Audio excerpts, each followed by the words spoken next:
Today, I'm very happy to be joined with very special guest, of course, because we always have very special guests. He is Vijay Prashad. I hope I said it correctly. Absolutely. Prashad. Absolutely. So, Vijay is an Indian historian and journalist. He's the author of 40 books. Wow. How many years did it take you to write 40 books? Um, you know, let's not get into that because they're not all very big books. So some of them are quite little. For good reason, because I believe people should read. And if you make very fat books, they don't read. Okay, because recently in We Are Not Numbers, we released our first book ever. And it felt like it took me so long to release the first book, although I didn't write it. So when I hear that someone has written 40 books, it blows my mind. Well done. Good job. So Vijay is also an author of 40 books, as I said, including Washington Bullets, Redisar All Over the Third World, The Darker Nations, A People's History of the Third World, The Poorer Nations, A Possible History of the Global South, and many other books. So let's start, Vijay, with your experience during the past year. How did you feel watching this live stream genocide over the past year and a half? And has the level of barbarity and violence surprised you? Hey y'all, welcome back to Z's Political Couch. I'm excited, I'm thrilled, and overjoyed to share with you, if you haven't already watched it, of course, Mr. Vijay Prasad, historian, journalist, author, as he shares his thoughts, reflections, and calls out the horrific violence, genocide throughout the past year. And how has this level of brutality impacted him? Let's jump in. Yes, the level of barbarity and violence has certainly been shocking. I can't say it surprised me, but it's been shocking. It didn't surprise me because I've been as a correspondent in Iraq, in Syria, but really Iraq was a test case of this. People forget that when the United States bombed Iraq from 2003 onward, it was vicious bombing. They bombed the entire infrastructure of Iraq. They bombed water purification plants, electricity plants. They bombed the airport. They bombed some hospitals. They killed journalists, including Tariq Yaqub of Al Jazeera while he was on air. The violence that the United States inflicted on the Iraqis was extreme. Now, there wasn't access to the images because you didn't have the ubiquity of cell phones and so on. And also, the US media was able to quite sufficiently suffocate images coming out of Iraq. So it's not like I was, not expecting something like this. In 2014, the Israelis, as part of their punctual bombardment of Gaza, almost every few years, 2006, 2007, 8, 9, 10, 11, 12, 13, 14. I mean, every year in the summertime, the Israelis went on a rampage and bombed one or the other part of Gaza. When they bombed Gaza in all those years, it's not like they didn't hit the hospitals or didn't hit the universities or didn't bomb UN institutions. They were doing it right through those years. It's just that in 2023, they almost decided to carpet bomb all of Gaza. In other words, to hit the hospitals, hit the universities, but not hit one hospital, not hit one university, but flatten all of them. And they used 2,500-pound bombs to flatten entire neighborhoods. 2014, they flattened neighborhoods in Jabalia, they flattened neighborhoods in the center of Gaza City. This time, they went after almost all neighborhoods. So it's the scale, not the actual quality of bombing. They've done this before. They've attacked, UNICEF buildings and so on. 2014, they bombed the UNICEF building in Gaza. Not unusual. The quality of the bombing was the same, bomb civilian infrastructure, but it was the sheer quantity. They bombed everything. That shocked me. So it wasn't a surprise. It was a shock that the Israelis decided effectively to just bomb from one end of Gaza to chase the people south, continue to bomb them. There was a lot of expectation that by the time the Palestinian who were fleeing from Gaza City got to Khan Yunis, it would stop. But then they went up to and started bombing Khan Yunis. Then, as people went towards Rafah, there was again an expectation. You remember, it's going to stop. I mean, the fact that the Israelis ignored everybody, they ignored all the governments of the world, they ignored, except the United States, because I don't believe the United States and Israel are two countries. I think they are one country. But everybody else was saying, stop, stop, pause, take care. Nothing. Not one day did they stop without wanting to wrest some concessions from somebody or the other. And there was no space for dialogue or negotiation. That was shocking. And not only that, but the Israeli soldiers, while they were killing and destroying universities and hospitals and schools, they filmed themselves doing that and they bragged about it. So ugly. It's in my opinion, there's a concept that I very much hope people will start to use. And this is the concept of the international division of humanity. For hundreds of years, in a period of, in a sort of context of colonialism, there was an understanding that some humans are better than other humans. Let's say Europeans or people who were considered to be white are superior to everybody else. Humanity was divided, and the people who were not considered to be white could be just killed. The first aerial bombardment takes place against Libya in 1911. The Italians just carpet bombed the Libyans and then bragged about it, saying that our aerial bombardment is a good education for the tribes, the Arab tribes in Libya. They learn to behave themselves. 1924, the British bombed the Kurds in northern Iraq. Again, Arthur Bomber Harris writes a report saying, these Kurdish tribesmen, they will learn to fear us. They're a lower form of humanity. When I watched the bombing by the Israelis of the Palestinians, it was very clear that there was an international division of humanity operating. One Israeli child, seemingly, according to some calculation in Washington, D.C. or in Tel Aviv, one Israeli child is worth 10,000 Palestinian children. If one Israeli child is hurt, you are allowed to kill 10,000 Palestinians. That's the attitude of the international division of humanity. And the way the soldiers were displaying children's clothes, breaking toys, and the cruelty, that cruelty, you can't even say it's excessive, because if an international division of humanity is operating, it's normal to treat the children of the savage with absolute contempt. And that's exactly how the Israeli soldiers were behaving. They treated Palestinians as savages. And this itself has to be considered not just a war crime, but this is beyond that. I mean, it's somehow even the term genocide seems too little. This is something beyond that. This is a crime against civilization. Yeah, I wouldn't say that it's only Israel who treated the Palestinians as savages, but also most of the West, because they have enabled and participated in this genocide. And that actually takes us to another aspect of the conversation today, which is a report that your group authored recently. It's called Hyper Imperialism. So we'd like to talk a little bit about hyper imperialism. But before we go there, can you, in your own words and briefly describe to us or define to us what is imperialism? What is the global south and what is the global north? Yeah, this is an old concept, imperialism. Effectively, what imperialism refers to is a structure in the world where certain people, either a minority group of people as nations or a group of nations, oppresses the majority of the world, treats them as subhuman, takes their resources and sells them finished goods. In other words, continues to benefit by the subjugation of other people using their labor, their resources, and so on. That's imperialism.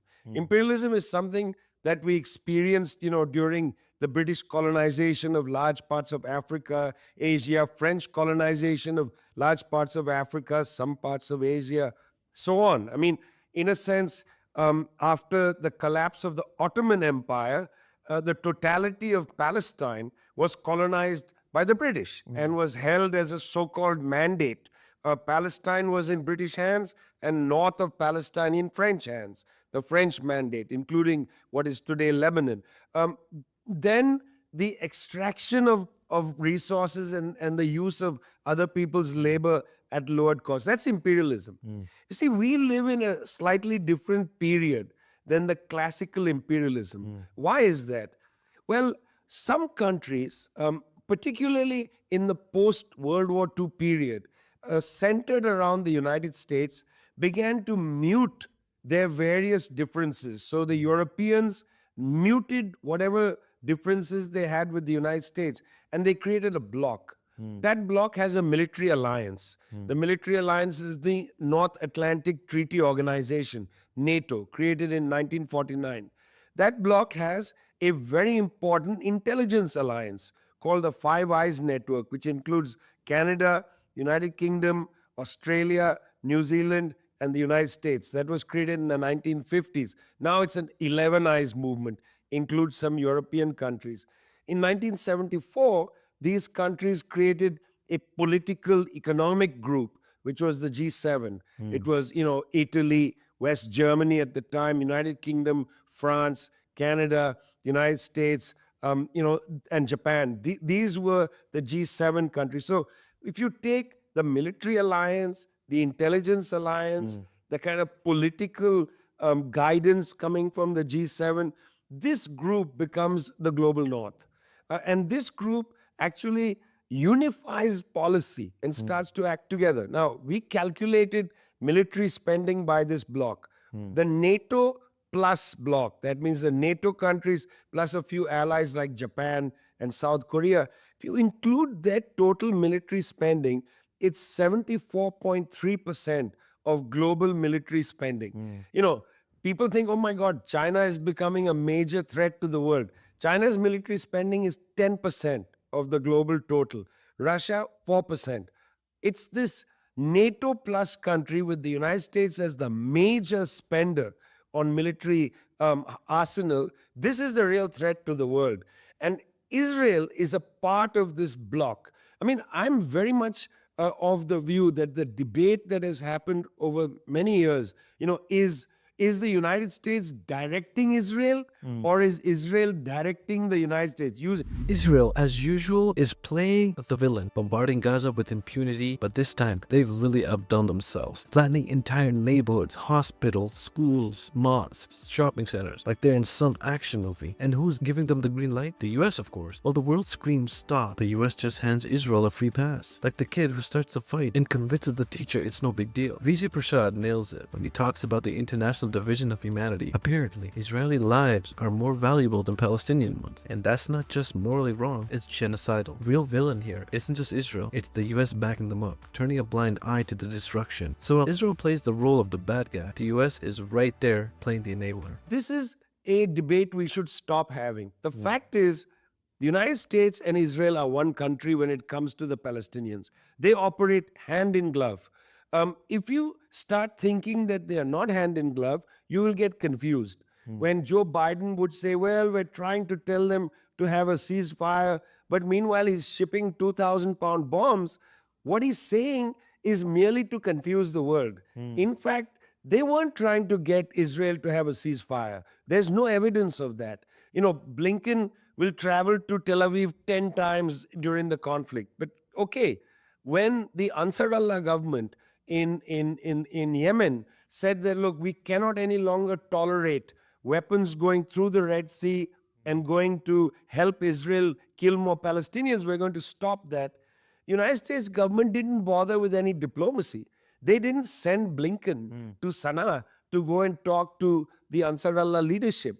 There was no diplomatic overture. They just threatened the Yemenis and then they bombed them.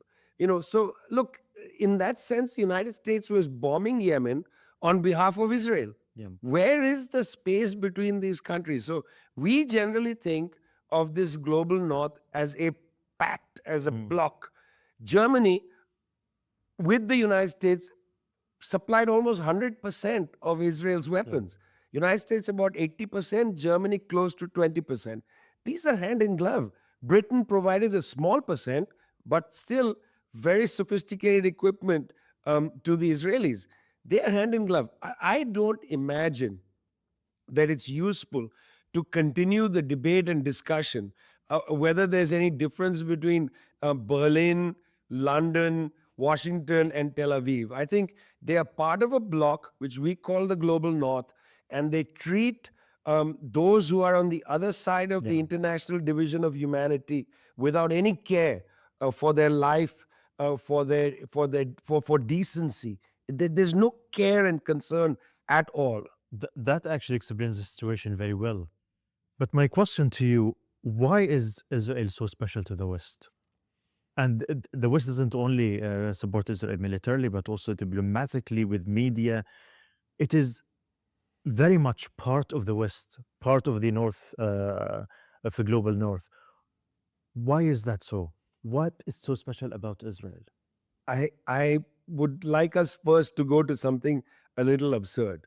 Just the other day, an Israeli football team was playing a match in Amsterdam Yeah. where their supporters arrived in the city and ran riot, tearing down Palestinian flags, chanting offensive, racist things, and then instigating a fight against the supporters of Ajax, the team that was there. What was an Israeli team doing playing in Amsterdam? Well, Israel plays in the European League. But by the way, for people who don't know this, Israel is in fact in Asia, is not in Europe. Yeah. Secondly, Israel participates in Eurovision. Israel is part of Asia, it's not part of Europe. But the Europeans see Israel as a garrison, a European or a white garrison that is out there like almost like an aircraft carrier in the Arab lands. They see Israel as part of them, and I'm saying this now with an understanding of the kind of racial or racist metaphysics that colonial ideology produces. Israel is Europe in Asia. There are so many quotations to this effect made by Israeli leaders saying that, we are a European civilization, we are a European bastion surrounded by Arabs. These are all racist formulations. To call Israel a European, part of European civilization is absolutely ridiculous. What does that mean? Is it or is it not part of Asia? If it's part of Asia, it's not part of Europe. But they don't mean this geographically. The reason Israel is part of Europe is the same way Australia is part of Europe. Australia also participates in Eurovision. This is a racist metaphysics. These are white countries.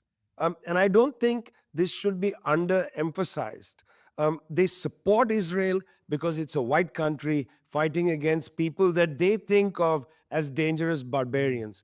And I know I said this before about the international division of humanity, but I really feel like this gets underplayed and underspoken about in the analysis of the genocide against the Palestinians, that there is an enormous attitude of racialist white supremacy that operates here, and a kind of assumption in European and North American countries that somehow the whites of Israel have to be defended against the browns of the Palestinians. And that repulses me, that is what gives license to Israel to slaughter tens of thousands of people, including tens of thousands of children.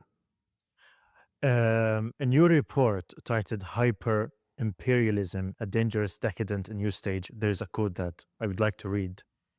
You say, "It is not a matter of exaggerations to say that the global north has declared a state of open hostility and war on any section of the global south that does not comply with the policies of the global north." What do you mean by this hostility and war on the global south? And where do you see Palestine fits into this? So to make the point, let's go to Cuba for a minute. Yeah. I just published a book with Noam Chomsky called On Cuba. Yeah. In the book, we make the point that the reason the United States is obsessed with this small island with only 11 million people, less than the people in New York City. The reason the United States is so obsessed is that the Cuban Revolution has been defiant. That's a word that the US State Department uses. It's Castro's defiance that they don't like. That's how they say it. And they are worried that that defiance will become contagious. So, therefore, that defiance has to be destroyed. And the way to destroy it is to do a blockade against Cuba for now almost 70 years. Palestine is actually right in this storyline.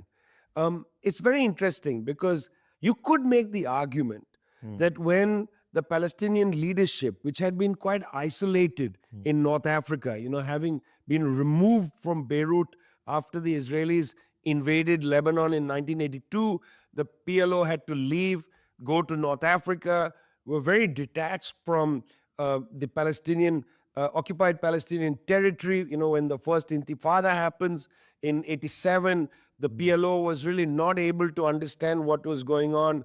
Their links were not as tight and so on. At the time, they go towards the agreement, which we then know as the Oslo Agreements, 1994. Well, you would have thought that after 1994, after what Edward Said called the Versailles of the Palestinians, a kind of surrender, that the Israelis and the global north would have said, well, there's no more defiance. The defiance has ended.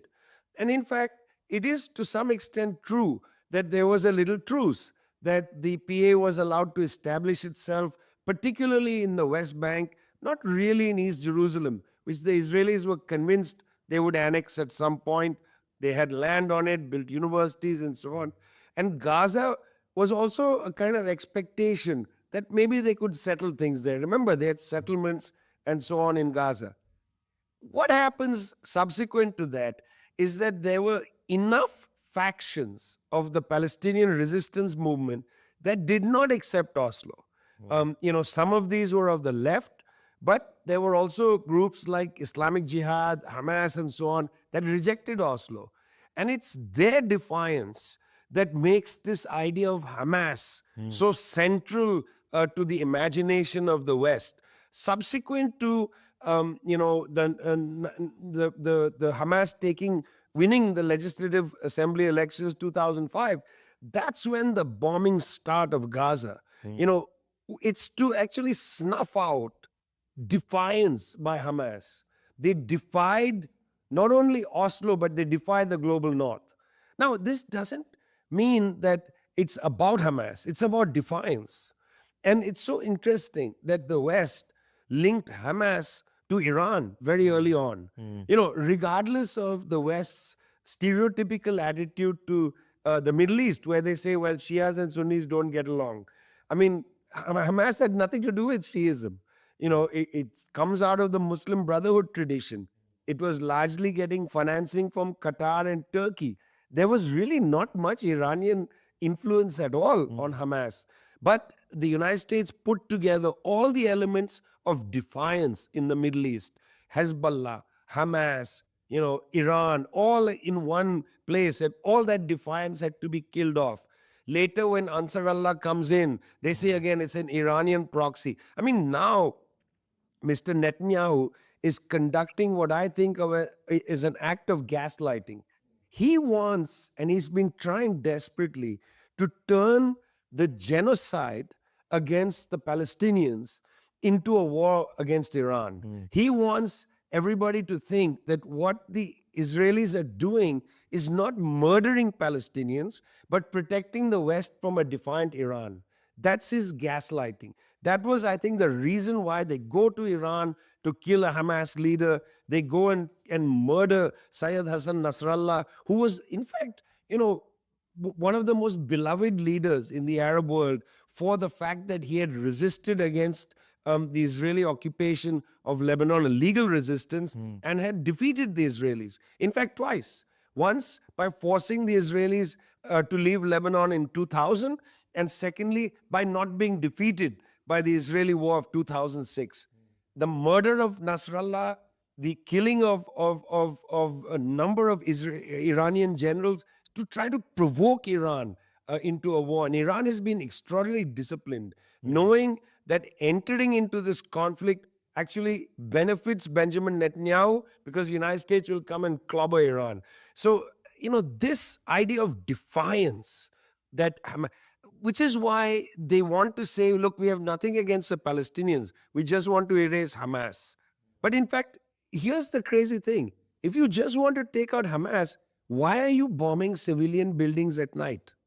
Because then you're killing entire Palestinian families. If you just want to go after Hamas, stop the aerial bombardment. Send in your military. Fight house to house to get to the Hamas. Israel and the US are the ultimate buddy cop duo, but instead of solving crimes, they're committing them. While Biden's over there pretending to push for a ceasefire, his actions scream, more bombs please. It's a classic case of hypocrisy, but all wrapped up in a nice package of racial superiority and colonial nostalgia. The global north, particularly Israel, sees itself as a white garrison, and Palestinians, well, they're just background noise in this blockbuster. This is the very essence of hyper-imperialism, a system that's not just about control, but also about silencing any form of defiance from the global south. Whether it's Cuba, Palestine, or Yemen, the West works tirelessly to crush resistance, and they've been doing so for decades. But here's the kicker. If Israel were truly just targeting Hamas, why the indiscriminate bombing of civilians? Why the targeting of infrastructure, hospitals, and schools, and claim that Hamas is hiding there? It's a smokescreen. They're not just after Hamas. They're eradicating the spirit of defiance itself, whether it comes from Hamas or any other Palestinian resistance. If you thought politics couldn't get any crazier, think again. Hit that subscribe button, because here on Z's Political Couch, it's about having fun, exposing the truth, and sharing the untold. Until next time.